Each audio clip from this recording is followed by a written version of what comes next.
Денеска во Њујорк заедно со директорот на технолошко-индустријските развојни зони имавме повеќе состаноци со компании од Соединетите Американски држави кои што ќе инвестираат во нашата држава. Јас сум среќен да од исходот на разговорите сите тие покажаа интерес, од кои некои веќе и се блиску до носење на одлука. Нивните имиња ќе ги објавиме кога тие сами ќе одлучат за тоа.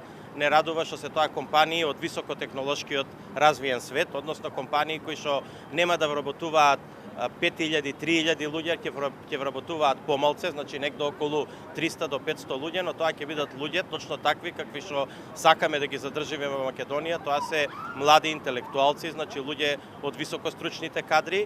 Инвестициите се до 100 милиони евра и над тоа некој од нив.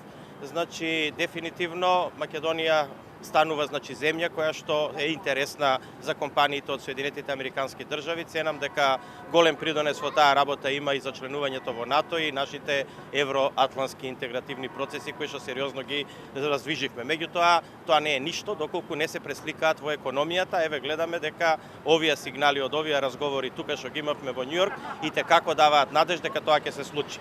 Впрочем и досега во технолошко-индустријските развојни зони и надвор од нив успеавме за овие 2 години да донесеме повеќе од 30 компании. Во моментов, значи, има градба само во Тир Скопје на 6-7 фабрики, а и надвор од нив нормално другите фабрики. И денеска Заводот за статистика ги објави податоците за растот на индустријското производство и она што ние таму можеме да го видиме е точно тоа и што го очекувавме, а тоа е дека август 2019 година споредено со август 2018 година имаме 9,8% раст на индустријското производство или кумулативно за целиот период од јануари до август 2019 година во споредба со 2018 година, истиот период имаме 5,5% раст на индустријското производство. Ако се земе во предвид дека индустријското производство е сериозен генератор на бруто домашниот производ во нашата држава, очекуваме дека бројките за третиот и четвртиот квартал за растот на GDP-то ќе бидат сериозно големи и со тоа, значи, дефинитивно е знак дека последователниот раст во повеќе квартали на бруто домашниот производ кажува дека македонската економија, односно економијата на нашата држава се движи во исправна насока. Со самото тоа што и градежништвото го вративме и земјоделието, значи има одреден раст, цениме дека тоа е показател дека државата е економски стабилна и дека на подол крок ќе биде економски стабилна.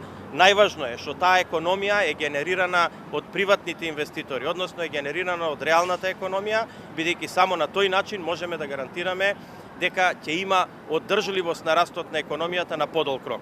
Доколку се случат и овие инвестиции за кои што денеска разговаравме, цениме дека тоа ќе има уште посериозен импакт врз целокупниот развој на индустријата и целокупната економија во нашата држава.